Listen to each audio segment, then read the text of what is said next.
fonction de l'aspect du liquide céphalospinal ou bien céphalorachidien, et en deux catégories, les méningites où le liquide est purulent et les méningites où le liquide est clair.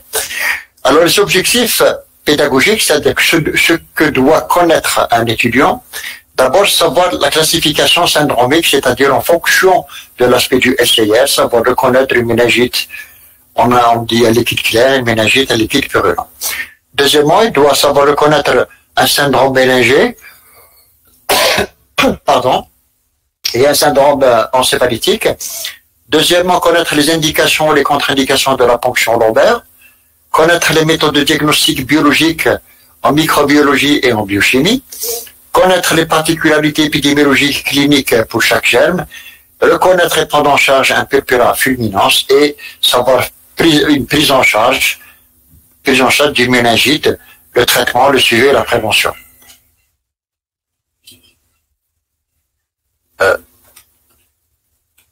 Alors, on appelle méningite, ce sont des infections du liquide céphalospinal ou anciennement appelé liquide céphalorachidien et des méninges. Donc, vous avez les méninges, ce sont des enveloppes. Il y a trois enveloppes, la durnaire, la pulmonaire et l'arachnoïde. Et il y a une inflammation, qu'elle soit d'origine inflammatoire, néoplasique, mycosique, parasitaire, etc. Et une atteinte du liquide céphalospinal. Le liquide céphalospinal est normalement clair. Il contient moins de 5 éléments. Mais il devient trouble. Et cette transparence du liquide va changer en fonction du nombre de cellules. Plus le nombre de cellules est élevé, supérieur à 500, le liquide va perdre dans sa transparence. Et ou bien parce que la protéinorachie est très élevée. Vous savez que chaque fois qu'il y a une inflammation, vous avez un afflux de polynucléaires, de cellules de défense non spécifiques, et vous avez toujours une inflammation, c'est comme dans les pleurésies, etc., qui va s'accompagner d'une protéinorachie, et ici la protéinorachie est exprimée par l'albuminorachie. Dans ce cas de figure, dans les méningites dites purulentes, le liquide est macroscopiquement purulent, c'est-à-dire quand je fais la ponction lombaire, je liquide un liquide purulent. Purulent, ça veut dire qu'il contient du pus. Le pus, ce sont des polynucléaires altérés. Ce sont des polynucléaires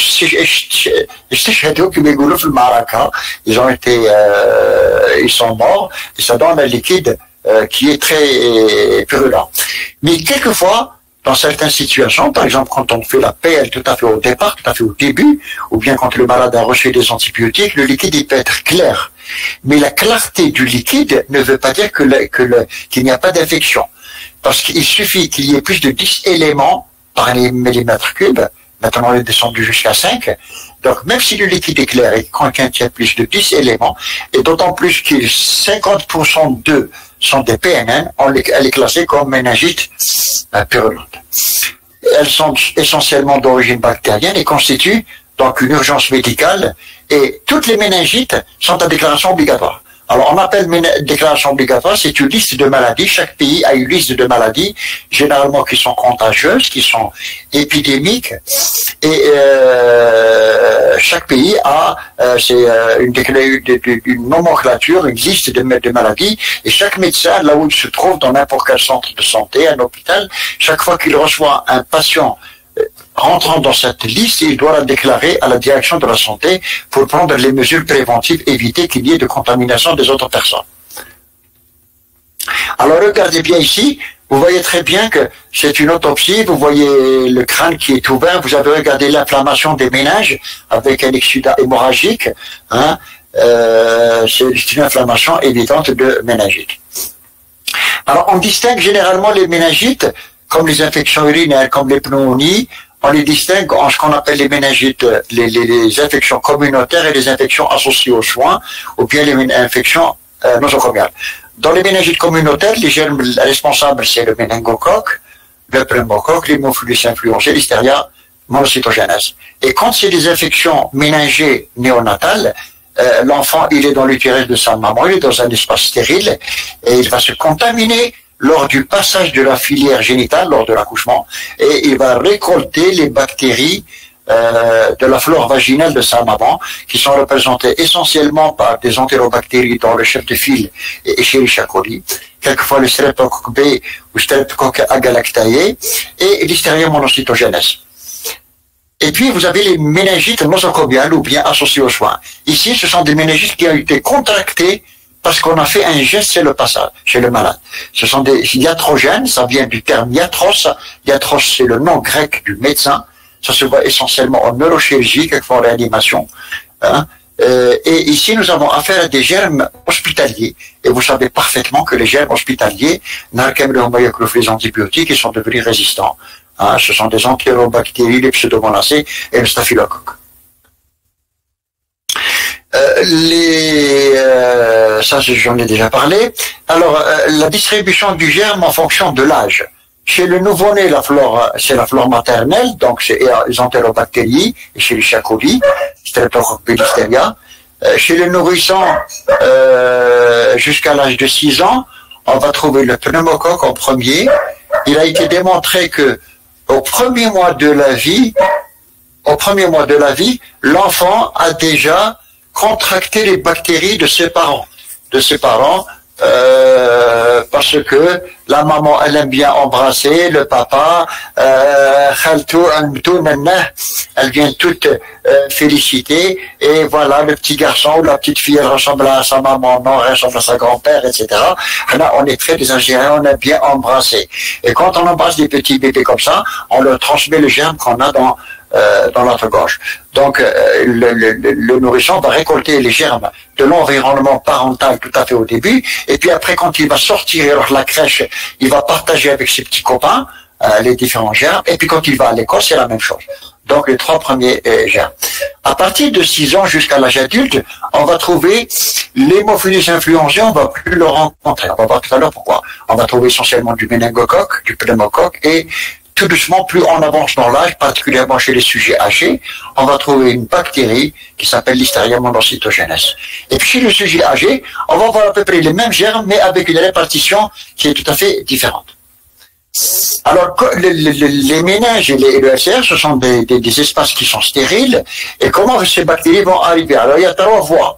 La première voie, c'est la voie hématogène, c'est-à-dire que j'ai du méningocoque dans le pharynx, ou j'ai du pneumocoque dans mes bronches, et puis je vais faire une bactériémie, donc c'est la voie hématogène, hein, et cette bactériémie va aller au niveau des méninges. C'est un ensemencement, ce qu'on appelle l'ensemencement à distance, et des localisations secondaires par la voie hématogène, c'est la plus fréquente. La deuxième voie, c'est ce qu'on appelle la contamination par contiguïté. J'ai une sinusite, j'ai une otite, et cette otite, elle est infectée, une otite purulente, une mastoïdite, et l'infection va pénétrer en profondeur tout doucement, jusqu'à arriver au méninge. Ça, c'est ce qu'on appelle les infections par contiguïté. Ou bien ça peut être une ostéite du crâne, parce que j'ai été opéré, j'ai fait un traumatisme du crâne, on m'a mis une plaque et j'ai fait une infection de cette plaque, etc. Ou bien ça peut être une spondylodicite également. Hein. J'ai une infection des vertèbres, et puis les vertèbres, vous avez une contamination du liquide céphalorachidien et des méninges. Et puis la troisième, c'est la pathogénie de contamination iatrogène, c'est-à-dire c'est l'inoculation directe à l'occasion d'une intervention neurologique. Le malade a fait un traumatisme crânien, on va l'opérer, on va enlever l'hématome, mais on n'a pas pris les précautions nécessaires en termes d'asepsie et d'antisepsie, et on va inoculer un germe hospitalier à l'intérieur de cet espace qui est normalement stérile. Ça peut se voir également au cours des rachianesthésies. Vous savez que maintenant on fait beaucoup de rachianesthésie pour des césariennes, pour des interventions basses, la prostate, etc., les fractures du fémur, etc. Et le fait de faire des rachianesthésies, si l'anesthésiste ne met pas une bavette pour faire le geste, ou bien ne décontamine pas le lieu de la rachianesthésie, il va contaminer le trocar. Et voilà. Troisièmement, ça s'est vu dans les injections locales. Par exemple, on fait des injections locales de méthotrexate, ou bien des injections locales de corticoïdes, etc. Tous ces gestes peuvent être des gestes invasifs qui peuvent être responsables de méningite iatrogène. Quelquefois aussi, ça peut se voir au cours des valves de dérivation. Un enfant qui fait une hydrocéphalie, on va lui placer une valve, et puis cette valve va s'infecter, etc., etc. Donc voici les 3 situations, mais la plus fréquente du point de vue, justement, c'est la voie hématogène, et n'oubliez pas la contiguïté, surtout. Alors, du point de vue clinique, il y a 3 syndromes. Hein. Il y a le syndrome infectieux, le syndrome méningé et le syndrome liquidien. Alors le syndrome infectieux, c'est quoi? Donc vous avez une fièvre qui est brutale. On dit que c'est comme un coup de tonnerre dans un ciel serein. Elle est élevée, hein. Elle est élevée, quelquefois elle peut s'accompagner des frissons très importants, répétés, puis une altération de l'état général avec une insomnie, un manque d'appétit et soif, altération de l'état conscience plus ou moins important, etc. Vous connaissez tout ça, le syndrome infectieux que vous allez retrouver dans toutes les pathologies infectieuses. Ce qui est caractérisé, c'est le caractère brutal. Deuxièmement, le syndrome méningé. Alors, dans le syndrome méningé, il y a ce qu'on appelle le trépied méningitique. Trépied, ça veut dire les trois choses. Hein. Alors, ce sont des céphalées, et vous savez, si vous avez fait la neuro, ce sont des céphalées qui sont rebelles. Vous allez prendre du paracétamol, tout ce que vous voulez, mais ne disparaissent pas. Ce sont des céphalées en casque, hein. En masse barassou, toute la tête va éclater. Elles sont aggravées par les cris, elles sont aggravées par les mouvements, elles sont aggravées par la lumière, c'est ce qu'on appelle la photophobie. Elles sont aggravées par le bruit, c'est ce qu'on appelle la sonophobie. Voilà. Et puis avec ça, vous avez des vomissements engés, faciles, ce ne sont pas des vomissements digestifs qui sont précédés par des nausées. Et quelquefois, on peut trouver la constipation. Ça, c'est le trépied méningétique. Après ça, vous allez trouver la raideur méningée. Dans la raideur méningée, vous avez la position en chaîne de fusil. La position en chaîne de fusil, si vous vous souvenez, qui dit la RSM, ils jouent avec les drapeaux de barode, à deux mois de fusil, quel ouah la gâchette avec la S. Voilà, vous avez un malade qui est en position en hyperextension, la tête rejetée en arrière, les membres fléchis, et contrairement au tétanos, c'est ce qu'on appelle la position en chaîne de fusil, qui traduit déjà qu'il y a une contracture ménagée. Deuxièmement, on a la raideur de la nuque.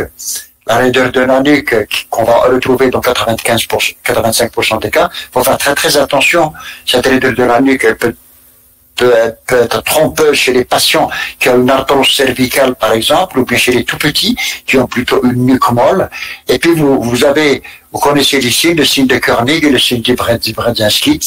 Et on a une hyperesthésie cutanée, c'est-à-dire que le malade ne supporte pas qu'on le touche, il ne supporte pas les couvertures, etc.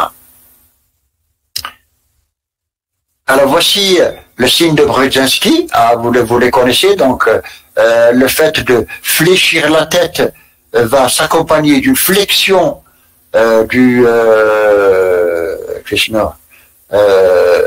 des membres. Le signe de Koenig, c'est l'impossibilité de ramener le membre inférieur sur le bassin. Hein, ça provoque une douleur et le malade ne peut pas fléchir. Et la deuxième fait Koenig, le malade ne peut pas s'asseoir sans étendre les membres inférieurs. Ça, vous connaissez tous ces symptômes.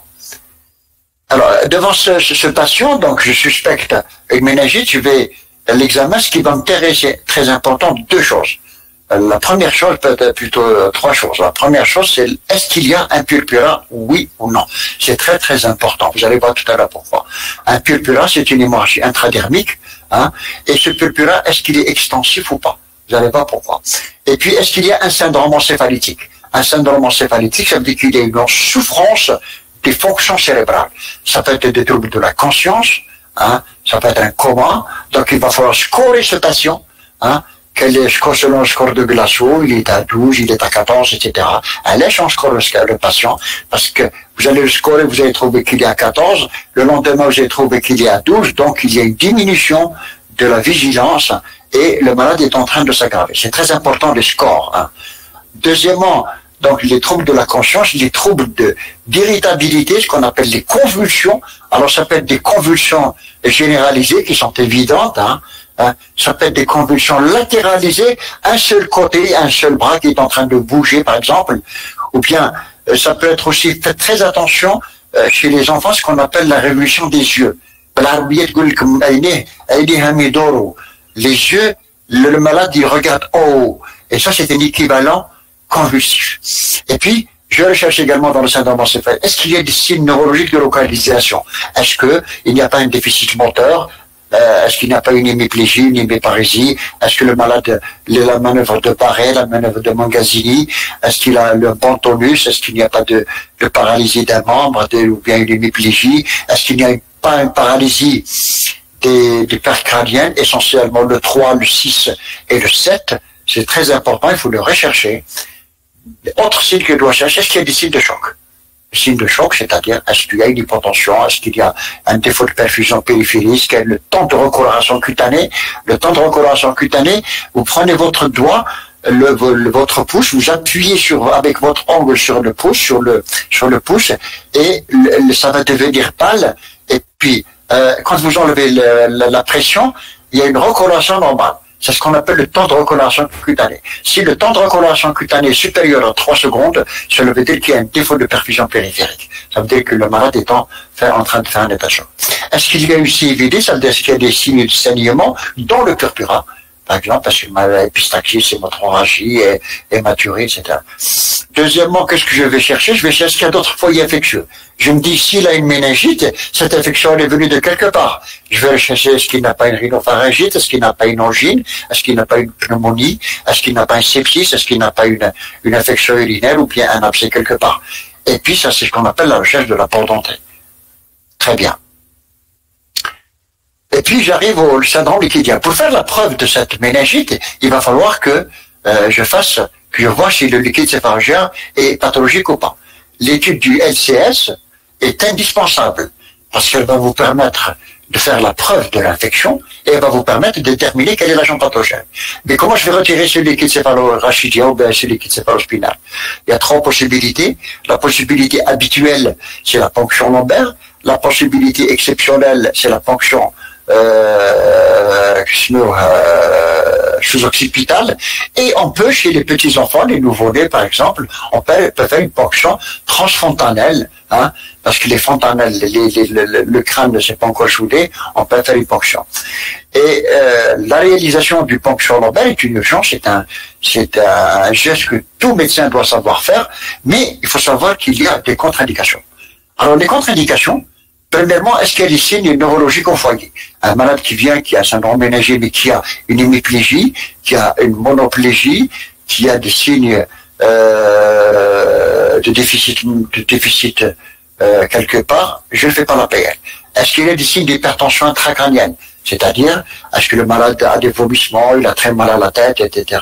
Tout en sachant que le fond d'œil, avant, faisait des fonds d'œil, mais maintenant, les fonds d'œil, on retire dans les recommandations, parce que le fond d'œil, vous pouvez avoir une HIC avec un fond d'œil qui n'est pas, le fond d'œil, il y a des grades, il y a des stades, et un fond d'œil qui peut être strictement normal.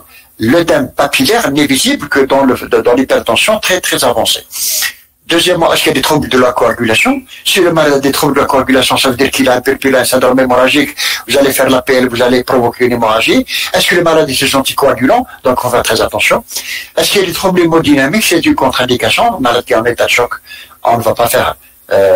Et puis, est-ce qu'il y a une spondylodicite? S'il y a une infection au niveau de la vertèbre où on va faire la ponction, on risque d'ensemencer encore plus. Et puis, est-ce qu'il y a une infection au point de vasier ou d'injection? Alors, quelle est l'indication de la TDM avant la PL? Alors, chaque fois que j'ai ces contre-indications, essentiellement quand j'ai des signes d'HIC, des signes neurologiques de localisation, des convulsions répétées, un coma profond, je ne fais pas la ponction lombaire, je fais d'abord une TDM. Maintenant, la TDM cérébrale sans injection se fait dans tous les hôpitaux, même en privé, sans injection, parce qu'on ne sait pas ce qu'il peut y avoir, et ça peut se faire à n'importe quelle heure. Donc, il y a indication de faire la TDM avant la ponction lombaire. C'est une indication obligatoire. Et si la TDM est pathologique, ça veut dire qu'il y a quelque chose, je ne fais pas la ponction lombaire. Alors la ponction lombaire, vous connaissez, donc on repère les deux crêtes iliaques, etc. On trace un trait, et puis après on pique avec un trocard de façon très sceptique, et avec une antisepsie rigoureuse, en portant une bavette, avec des trocards jetables, à usage unique, pardon, avec également des tubes en verre et non pas des tubes en plastique, parce que les tubes en plastique dégradent les cellules et vous avez une mauvaise transparence. Je pique à peu près à 45 degrés et je retire un liquide. Voici à peu près donc les corps, la désinfection circulaire. On commence à désinfecter par le centre et on tourne jusqu'à arriver à la fin. Et puis après, donc je vais retirer un liquide. Alors, macroscopiquement, je vais retirer un liquide qui est hyper tendu parce qu'il y a une hyperpression. Il y a une inflammation, donc une hyperproduction de liquide. Je vais avoir un liquide qui est hyper tendu. Ou quelquefois, le liquide peut être hypotendu parce qu'il est épais. Il y a trop de cellules, il y a une faute protégée, il arrive très difficilement à passer dans le trocard. Quelquefois, il est très épais. Ou bien, il peut être odorie, trouble, qu'on appelle odorie. Et pour savoir s'il est trouble, s'il est purulent ou bénin, pour savoir s'il est clair ou pas, vous prenez votre tube en verre et vous le mettez sur un texte, un journal, etc. Et vous regardez si vous arrivez à lire. Si vous avez un trouble, ça veut dire que le liquide est pathologique. Mais quelquefois aussi, je vous ai dit, donc le liquide est peut-être clair. Imaginez le malade est tombé malade le matin, il arrive l'après-midi à 1 heure à l'hôpital, vous faites la PL, le liquide est clair, la réaction inflammatoire, l'afflux des polynucléaires n'est pas encore fait. Donc vous allez avoir un liquide qui est clair. Mais ce qui est très important, un liquide clair ne veut pas dire qu'il n'est pas pathologique. Ce qui peut dire qu'il n'est pas pathologique, il faut étudier la composition. Mais si ce liquide contient plus de 10 éléments, vous allez trouver dans les livres que maintenant c'est 5 éléments. Retenez 10 éléments pour le moment pour vous. S'il contient plus de 10 éléments et que 50% de ces éléments sont des PNN, il est classé comme méningite purulente. Alors qu'est-ce qu'on va faire de ce liquide? Donc, on va faire 3 tubes. Le premier tube, on va étudier la cytologie, c'est-à-dire qu'on va l'envoyer en microbiologie. Il va faire une cellule de Najotte, hein, il va mettre une goutte dans une lame qu'on appelle une cellule de Najotte, il va compter le nombre d'éléments, hein, et puis il va faire une coloration au bleu, et puis il va vous dire que c'est des PNN, des lymphocytes, etc. Et chaque fois que vous avez plus de 10 éléments, 20, 30, 40 000, 2000, 3000, 5000, etc., voilà, et que il y a plus de 50% de PNN, ça veut dire que c'est une méningite purulente. Deuxièmement, on va faire la chimie, ce qui est très important. Il y a 2 paramètres très importants dans la chimie. C'est l'hyperprotéinurachie, qui est dosée par le dosage de l'albuminurachie. Généralement, elle est supérieure à 1 gramme. Il y a une inflammation, hein, donc c'est un exsudat. Donc, vous allez avoir une hyperprotéinurachie, et c'est très importante. Et très important également la glycorachie. Alors, la glycorachie, c'est-à-dire le dosage du glucose, est généralement diminué, inférieur à 50% de la glycémie. Cela veut dire qu'il va avoir la glycémie du moment. Il ne faut pas comparer la glycorachie par rapport à la glycémie d'Al-Barh ou le Taoul-Barh. La glycémie du moment, il a 1,5 gramme de glycémie, et vous allez comparer votre glycorachie par rapport à la glycémie. Et s'il est inférieur à 50%, disons qu'il y a une hypoglycorachie. Et souvenez-vous que la glycorachie est le témoin indirect d'une consommation de glucose, hein, par des bactéries. Les virus ne consomment pas de glucose. Donc chaque fois que vous avez une hypoglycorachie, cela veut dire qu'il y a une infection bactérienne, certainement. Alors la bactériologie, donc le microbiologiste, il va faire un examen direct, donc il va prendre une lame, il va étaler, il va colorer au bleu et puis au MGG, et il va faire un ensemencement standard, etc. Alors cet examen, il faut très important, l'examen bactériologique, il faut faire la PL, il faut s'assurer que le liquide doit arriver au laboratoire dans les 20 minutes à 30 minutes, parce que si vous faites la PL, l'ambulance Majesh, le laboratoire, etc., au bout d'un certain temps, l'examen va être négatif. Donc l'examen direct est très très important. La culture, il faut attendre 4 à 5 jours.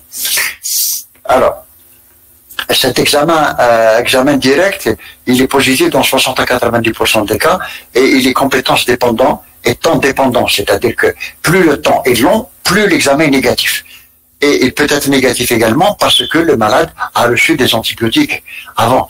Ça veut dire que ce qu'on appelle les méningites décapitées, ça veut dire que le malade a reçu des antibiotiques, ces antibiotiques ils ont négativé l'examen, mais il y a une méningite. Alors, quand on ne trouve pas le germe, quand on ne trouve pas celui pour avoir la preuve que Aït Hammouda a tué quelqu'un, en maladie infectieuse, c'est très simple. Pour faire la preuve du crime, il faut trouver les criminels. La meilleure façon, c'est de trouver Aït Hammouda sur le lieu du crime. Ça veut dire, c'est trouver l'agent pathogène. Ok, c'est l'examen direct et la culture, et essentiellement. Mais si je ne trouve pas Aït Hammouda, je vais chercher, est-ce que Aït Hammouda n'a pas laissé des choses, hein? Alors, il faut comprendre une chose, que toutes les bactéries responsables des méningites sont des bactéries qui sont capsulées. Elles ont une capsule, et cette capsule est formée de polysaccharides, et ces polysaccharides sont antigéniques. C'est-à-dire, même si la bactérie, elle est morte dans le LCR, dans le sang ou bien dans le liquide pleural, elle est morte pour une raison quelconque, elle va laisser des polysaccharides, des fragments, et ces polysaccharides ont un comportement antigénique. C'est-à-dire, je peux chercher, si je ne trouve pas la bactérie, je vais chercher des antigènes polysaccharidiques. Pour chercher des antigènes, il me faut des anticorps. Des anticorps, eh ben, je vais prendre un lapin, je lui vais injecter des antigènes capsulaires de méningocoque, ou bien de pneumocoque, ou bien d'hémophilus influenzae, etc. Il va développer des anticorps. Et puis ces anticorps, je vais les utiliser en leur fixant des particules de latex, hein. La particule de latex, c'est pour rendre la réaction visible, hein. Et je vais prendre une lame, je vais mettre le FCR, et je vais mettre une goutte d'anticorps avec des particules de latex. Et vous voyez ici, dans cette plaque, hémophilus influenzae est négatif, c'est-à-dire pneumonie est négatif, méningocoque C est négatif. Par exemple, méningocoque A, il est positif, vous avez une agglutination.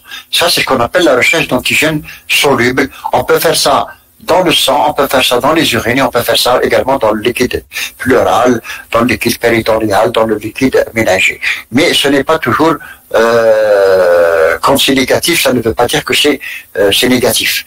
La troisième, éventuellement, recherche, c'est la PCR. Donc la PCR, ça consiste à rechercher un trace génomique en amplifiant la trace génomique. Généralement c'est le mitochondrial, et on va voir est-ce que c'est un méningo, un pneumo, etc. Ça ne se fait pas chez nous, il n'y a que Aïn Nadia qui le fait, je crois. Ok. Est-ce que j'ai fait d'autres examens? Oui, j'ai fait une numération formule sanguine, vous allez me dire pourquoi. Ben, la numération formule sanguine va me dire est-ce qu'il y a une hyperleucocytose neutrophile, ce qui est tout à fait normal, je suis devant une infection bactérienne. Mais par contre, s'il y a une neutropénie, ou s'il y a une lymphopénie, ça peut m'orienter vers autre chose. Ça veut dire qu'il y a peut-être un terrain en dessous. Est-ce qu'il y a une anémie? Cette anémie peut être aussi un signe annonciateur d'une maladie de l'hémoglobine qu'on appelle la drépanocytose et qui expose particulièrement aux infections pneumocoques. Je vais faire l'urée, la créatinine, vous allez me dire pourquoi, parce que le malade peut être insuffisant rénal et puis n'est pas au courant, ou bien parce que je vais donner des médicaments qui peuvent être néphrotoxiques et il est important d'avoir la fonction rénale avant le traitement. Le ionogramme, essentiellement le sodium qui est très important. L'ionogramme sodium, parce qu'il est souvent observé une hyponatrémie, particulièrement dans les méningites à pneumo, ou bien dans les méningites tuberculeuses, une hyponatrémie qui est due à une sécrétion inappropriée d'ADH, particulièrement dans la tuberculose. Et cette hyponatrémie est très délétère, particulièrement chez les petits enfants ou les sujets âgés, où les mouvements de l'eau sont très délétères, ça complique très vite des troubles encéphalitiques. La glycémie, d'abord, la glycémie Mendel-Béha, si, puisque je dois comparer la glyco-H à la glycémie, donc je dois avoir une glycémie pour comparer la glyco-H. Deuxièmement, je ne sais pas, peut-être que le malade a un état prédiabétique et la méningite a exprimé, a révélé ce diabète. Alors, la CRP, c'est une protéine synthétisée par le foie qui réagit avec les protéines C du streptocoque, c'est pour ça on l'appelle C-protéine. Protéine C-réactive. Cette protéine, on a remarqué que elle s'est levée, c'est un peu un indicateur de l'inflammation.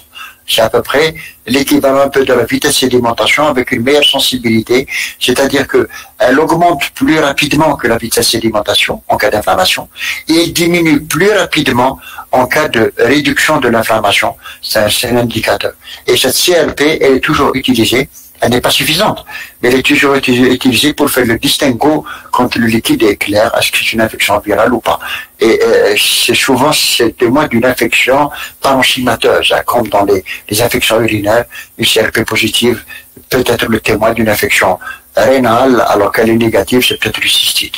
La procalcitonine, c'est une pro-hormone de la calcitonine, et on a remarqué que dans les états septiques graves, elle est sécrétée par plusieurs organes et son élévation est un témoin très important d'une infection bactérienne. Et ces deux éléments, on va beaucoup les utiliser quand le liquide est clair la prochaine fois. J'ai fait une radio du poumon, vous allez me dire pourquoi, bah oui. D'abord, je sais pas, peut-être qu'il y a une pneumonie, peut-être qu'il y a une infection bactérienne pulmonaire, donc ça peut être la potentée. Et je fais les hémocultures, bien sûr, puisque la pathogénie, elle est hématogène, donc l'agent pathogène, il est passé par le sang, donc je vais voir est-ce que j'arrive à trouver le germe dans le sang. Et puis, je vais chercher les signes de gravité. La question qui va se poser, est-ce que je garde ce patient indien ou l'indien de la réanimation? Alors, pour se décider, donc, je dois voir, est-ce qu'il y a un purpura, et c'est un purpura extensif. Faites très attention. Chaque fois que vous avez une méningite, recherchez s'il n'y a pas un purpura. Un purpura, ça peut être une petite tache au niveau de la malléole, au niveau du genou, au niveau de la cuisse, au niveau de la fesse, et ça ne se voit pas. Ce que vous allez faire, vous allez prendre un stylo, et vous allez entourer ce purpura. Parce que quand vous allez revenir demain ou là tout à l'heure, vous allez trouver qu'il y a d'autres éléments qui sont apparus. Ça veut dire que le purpura est extensif. Deuxièmement, est-ce qu'il y a des troubles profonds de la conscience?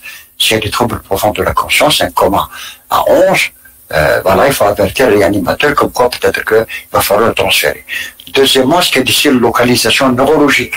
Est-ce que le malade est en train de faire un état de mal convulsif, il est en train de convulser, il a un déficit très important, etc. Est-ce qu'il y a des signes de choc? On va voir tout à l'heure. Et puis, est-ce qu'il y a un saignement spontané qui peut être témoin d'une coagulation intravasculaire disséminée? Alors, chez le nourrisson, le tableau est souvent incomplet. Alors, chez l'enfant, chez le nourrisson, c'est souvent, il se plaint de signes digestifs. Ah, il a toujours de la diarrhée, ou de la diarrhée bizarre, ou ça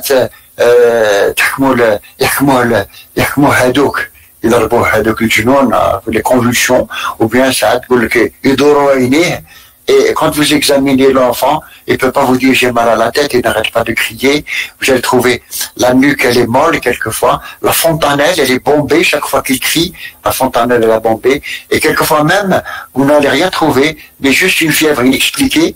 Et cette fièvre inexpliquée amène les pédiatres à faire des ponctions lombaires systématiquement souvent chez les nourrissons, quand ils ont une fièvre inexpliquée, parce qu'il n'y a aucun danger. Alors pour le nouveau-né, c'est encore un peu plus compliqué. C'est pour cette raison qu'il y a une spécialité qu'on appelle la néonatologie. Et chez le nouveau-né, l'expression, elle est toujours générale. Le malade va présenter des détresse respiratoires, le refus de téter, mais de la fièvre avec un syndrome grave. Alors les formes selon le germe, le premier germe c'est le méningo, donc Neisseria meningitidis, ça profite du rhinopharynx. Hein. C'est un diplocogramme négatif en graines de café qui m'ahabat al-hawa. Hein. Il existe plusieurs sérogroupes A, B, C, D, X, Y, W, 25E. Le sérogroupe A, c'est celui qu'on voit essentiellement en Afrique, ce qu'on appelle la ceinture de la Paysonie, hein. C'est ce qui est en rouge là, le Niger, le Mali, etc., le Tchad, etc. Ça provoque des épidémies tous les 5 à 10 ans avec plusieurs centaines de milliers de personnes. Quand souffle un vent qui s'appelle l'harmattan, c'est à peu près l'équivalent sud de ce que nous avons, le sirocco. Vous avez le C qu'on va trouver essentiellement en Amérique du Sud. Le B, il est européen, mais et puis en l'an 2000, il y a eu une épidémie fil Hajj. La Mecque, c'est quand je pose la question au Chinois, la Mecque, oui, c'est vrai. La Mecque, c'est une ville d'Arabie Saoudite, mais c'est aussi le lieu saint de l'islam, mais c'est aussi épidémiologique, c'est un milieu où vont se rencontrer 3-4 millions de personnes qui viennent de plusieurs pays. Et chacun va ramener sa valise avec lui, mais il va ramener toutes ces bactéries avec lui. Donc, il y a eu des épidémies à partir de l'an 2000, à partir de W135. Alors, en Algérie, quand j'étais étudiant comme vous, il n'y avait que le A. Le B, il était européen. Le B est rentré en Algérie par la Tunisie dans les années 90. On a donné du C. Ou maintenant, alhamdoulilah, on a le A, le B, le C, le W135. Merci Nawalo. Merci Nawalo parce que les Algériens voyagent beaucoup. Alors, le méningocoque, donc, la particularité du méningocoque, c'est qu'il touche tous les âges, particulièrement les enfants, l'adulte jeune. C'est la plus fréquente des méningites bactériennes en période épidémique. Hein.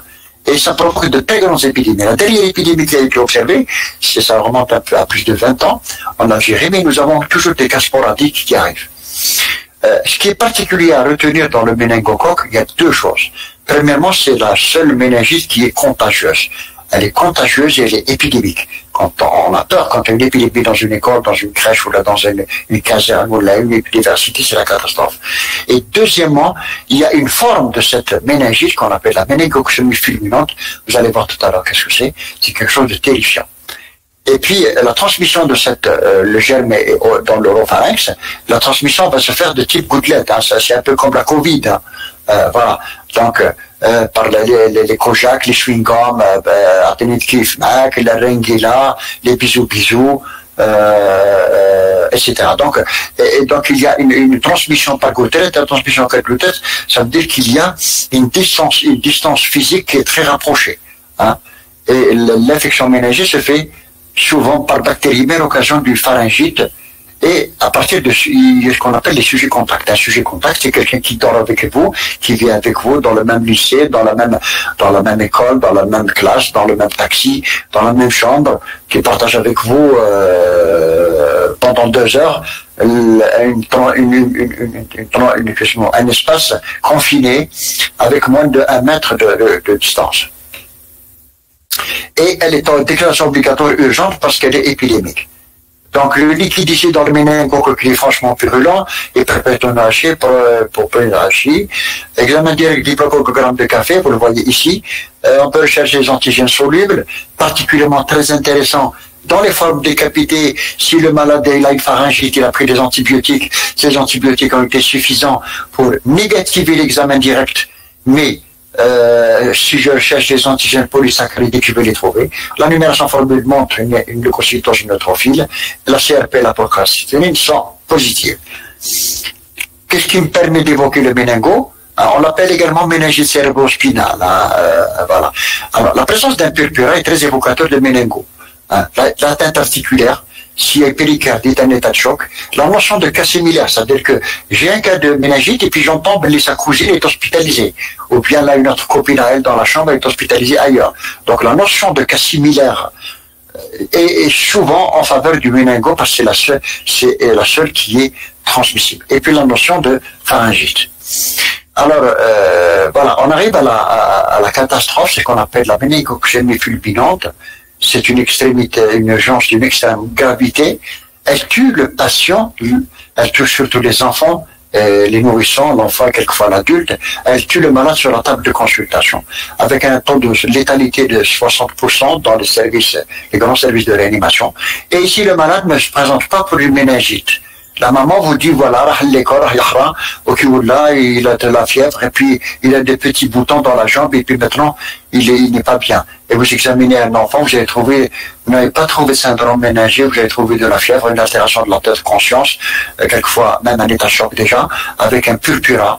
Et vous allez remarquer que ce purpura est extensif. Et très rapidement, un purpura qui est échymotique, très important, il est échymotique, c'est les ecchymoses, il peut être microtique, il prédomine aux extrémités, ça veut dire qu'il est distal, il est extensif, c'est pour cette raison je vous dis, il faut toujours entourer une lésion purpurique parce que vous allez voir, est-ce qu'il y a des éléments nouveaux qui sont apparus. Et puis très rapidement, va s'installer un état de choc septique avec des troubles hémodynamiques, et une CVD, une insuffisance rénale aiguë, et une acidose métabolique, et le malade va mourir à la table de consultation. Ça tue le malade en 2 heures. Le syndrome méningé, vous ne l'avez pas trouvé. L'infection, elle est tellement fulminante que l'organisme n'a pas eu le temps de réagir. Et l'APL ne doit pas retarder le transfert en réanimation. Il ne faut pas faire de PL, parce que d'abord elle est contre-indiquée, parce qu'il y a des troubles de la coagulation, et deuxièmement parce qu'il y a une hémodynamique qui est instable. Et quelquefois, quand elle est faite, on va retirer un liquide clair qui contient des éléments, peu d'éléments, quelquefois normal, avec présence de germes à l'examen, mais il n'y a pas de cellules, très très peu de cellules. Regardez, donc voici un purpura dans la salle purpura échymotique, ici c'est pétichal, très important, ça c'est un adulte, ça c'est l'épidémie du sétif en 1987. Voilà, regarde ce petit enfant avec une nécrose complète des doigts. Voilà, les yeux, c'est le même enfant. Voilà, il va perdre ses deux enfants. Alors, ce malade, il est en réanimation, il va mourir. C'est un purpura qui est complètement généralisé. Voilà. Voilà, la nécrose des extrémités. Voilà. Voilà. Voilà. Cette fille, je me souviens, il y a 2 sœurs qui ont fait, à qui on a coupé les 2 jambes et les 2 bras. C'est une gangrène des membres. La seule chose qui peut sauver ces patients, on va le voir tout à l'heure. Bien. Alors, le traitement du méningo, premièrement, c'est l'isolement du malade, avec des précautions complémentaires et gouttelettes, comme la Covid, c'est-à-dire il faut lui mettre un masque isolé, etc., déclarer rapidement. Le traitement anticuratif, je vais faire rapidement. Il y a un schéma algérien, vous allez le trouver dans le polycom, on ne perd pas de temps.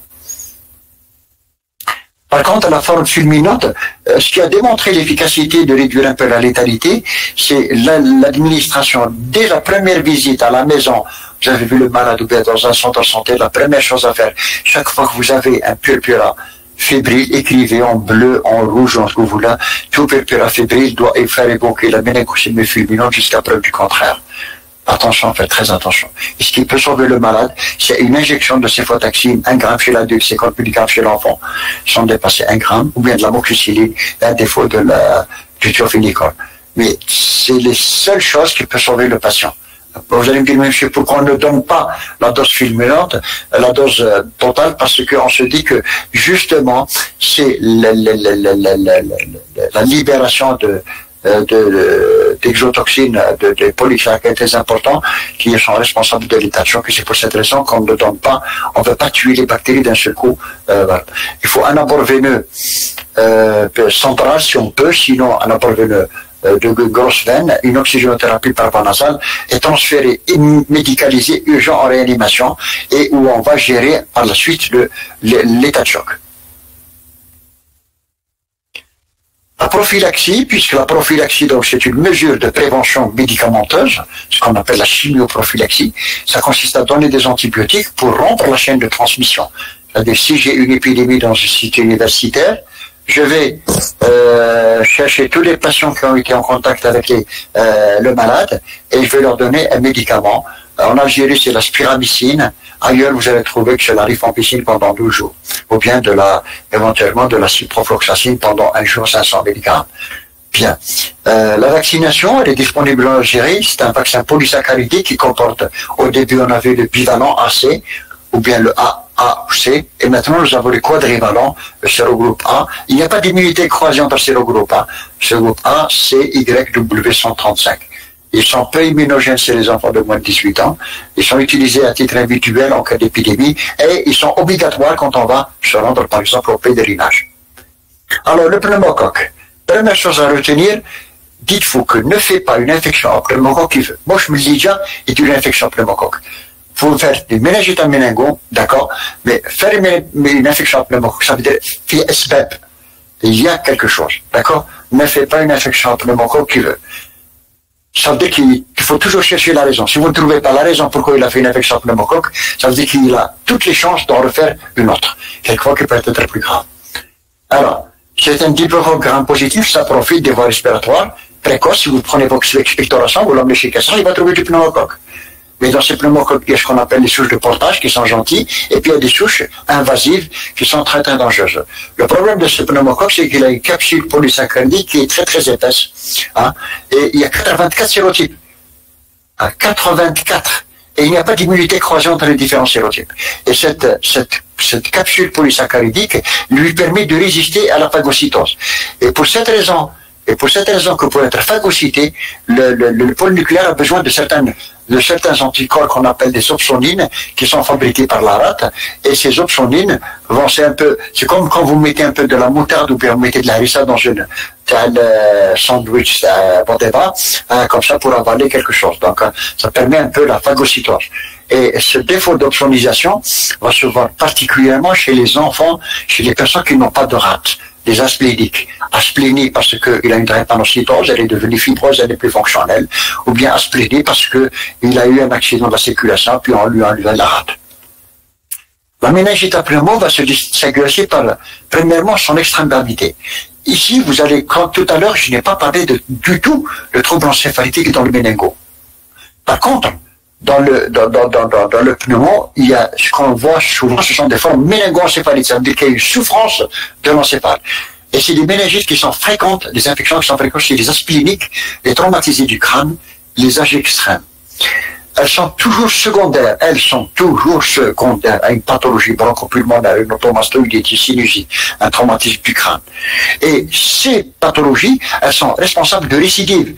Moi, j'ai connu un patient qui a fait 17 méningites à pneumo, 17 jusqu'au jour où il avait une brèche ostéoméningée, hein, de la base du crâne, et voilà. Alors ces brèches, souvent c'est des malades qui vont vous dire, moi j'ai du liquide qui coule par le nez, qui et c'est très simple, vous mettez le malade en position génupectorale et vous allez avoir du liquide, vous mettez une bandelette Lapstix, s'il y a du sucre, s'il y a du glucose, ça va impliquer que c'est du SCR. Ok? Et là, il faut immédiatement, rapidement faire une IRM basée sur la base du crâne, ou bien vérifier par un transit isotopique où est-ce qu'elle est la brèche et le confier au neurochirurgien pour colmater la brèche avec une colle biologique pour éviter qu'il y ait une phase de récidive. Très important. Et dernière catégorie caractéristique, c'est que ce pneumocoque a toujours été très gentil. Lui aussi est devenu très méchant. Il est résistant à la pénicilline, aux bêta-lactamines. Et en Algérie, la prévalence des pneumocoques de sensibilité du milieu à la pénicilline est estimée à plus de 30%. Je crois qu'on est arrivé à 48%. Alors regardez le pneumocoque, regardez ce qui est en blanc, là c'est la capsule. Qui empêche le polynucléaire de le phagocyter. Hein. Vous ne trouvez aucun, voilà, il est à l'intérieur du polynucléaire, mais il n'est pas phagocyté. Il est phagocyté, mais il n'est pas détruit. Voilà. Voilà, il est à l'intérieur, il est phagocyté, mais il est toujours, voilà. C'est un streptocoque énorme. La clinique, donc le début est brutal, donc dominé essentiellement par les méningoencéphalite avec des comas, des convulsions, des déficits moteurs très importants, et ça engage le bronchiolite. C'est la plus dangereuse et la plus grave des méningites. Les formes récidivantes, dont je vous ai parlé tout à l'heure, quelquefois ça peut être aussi à l'occasion de malformations, qui m'a les spina bifida, ou bien parce que quelqu'un a une otite chronique, parce qu'il a une mastoïdite chronique, etc., une sinusite chronique. Chaque fois que tous ces éléments, je me dis que ça c'est vraisemblablement un pneumocoque. Et s'il a fait une méningite à pneumo, ça veut dire qu'il a des raisons, ou il a ça va revenir. Ça veut dire qu'il faut toujours trouver le pourquoi il a fait cette méningite. Le LCS, il est très épais, c'est la méningite qui, avec la tuberculose, qui donne le plus fort taux de protéinorachie. Et cette protéinorachie est très très importante. Le LCR va devenir gélatineux, on dirait du yaourt, et ne circule pas bien. Et quand il ne circule pas bien, ça va provoquer des poches de purulence, hein, et qu'on arrive très très difficilement, ce qu'on appelle des cloisonnements, qu'on arrive très très difficilement à stériliser. L'hypoglycémie est très très franche. Alors ici, la CRP et la procalcitonine sont très élevées. Le traitement, j'insiste pas, vous trouverez ça dans le Prodico pour ne pas perdre du temps. Voilà, je passe. Très important, la corticothérapie. Ok. La prophylaxie, on va pas faire de prophylaxie pour tout le monde. Ici, on va faire la prophylaxie aux sujets qui ont des raisons, de faire des récidives. Alors ça associe chimioprophylaxie, mais maintenant elle est abandonnée. On donnait de la pénicilline V ou bien de l'extensiline tous les 15 jours. Maintenant elle est abandonnée. Mais par contre, ce qui est très important, c'est que en Algérie, on a introduit le vaccin antipneumococcique chez les enfants. Un vaccin à 13 valences chez les enfants, donc c'est très important. Donc je pense que votre génération ne va plus connaître le méningite à pneumo, puisque tout le monde sera vacciné. Sauf si les personnes, hein, اللي يقول لك انا ما نديرش الفاكسان باسكو قالوا في انترنت باللي الفاكسان مش مليح. كاينين الناس بزاف اللي فاهمين. Alors il y a deux vaccins, il y a trois vaccins, il y a le vaccin 7 valences qu'on n'a pas utilisé en Algérie, 13 valences, c'est le Prévenard qu'on a introduit chez les enfants, et puis le vaccin 23 valences. 23 valences, ça veut dire qu'il couvre les 23 sérotypes, les 13 valences. C'est-à-dire que nous allons couvrir 36 sérotypes. D'accord? Et il n'y a pas d'immunité croisée entre les différents sérotypes. Hémophilus influenzae, je passe très rapidement, parce que on ne voit plus d'infection à hémophilus influenzae en Algérie, parce que tous les enfants, depuis l'an 2000, sont vaccinés contre hémophilus influenzae dans le carnet de vaccination, dans le programme élargi de vaccination. C'est un cocobacille gram négatif capsulé qu'on va trouver dans les voies respiratoires. Il y a aussi sérotype A, B, C, D, et seul le B est pathogène. Et le B, on voit surtout chez les enfants de moins de 6 ans. Vous n'avez pas trouvé à partir de 6 ans. Si vous avez méningite hémophilus après 6 ans, recherchez un VIH. Voici hémophilus influenzae. Alors, du point de vue clinique, quand elle existait, la méningite hémophilus, une des particularités, c'est que c'est une méningite qui est souvent négative. Hein, négative à l'examen parce que c'est un gène qui est très très sensible. Avant l'avènement de la PCL, de la contre-immunoélectrophorèse et des particules de latex, antigènes solubles, on passait à côté parce que c'est un gène qui disparaissait très vite, on n'arrivait pas à le cultiver, et puis il nécessite des facteurs de croissance. Si on n'avertit pas le bactériologie, il ne va pas mettre les facteurs de croissance, essentiellement de l'acide natrique, etc. Deuxièmement, c'est une méningite qui est très lente, sans temps, hein, et qui donne beaucoup de séquelles neurosensorielles. C'est une des causes les plus importantes des surdités du nourrisson. Voilà. Et maintenant que l'introduction de la vaccination, c'est fini, on ne voit plus cette infection. Voilà.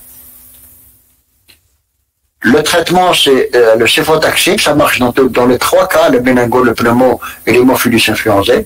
Et la corticothérapie est également indiquée dans cette situation. Hein. Donc, voilà. Alors, la prévention et la chimio-prophylaxie, on peut donner de la prophylaxie quand il y a une épidémie dans une crèche, par exemple, hein, et puis la vaccination. Mais jusqu'à maintenant, on ne voit presque plus de méningite à hémophilus influenzae en Algérie. Listeria monocytogénèse, j'en parlerai beaucoup plus demain.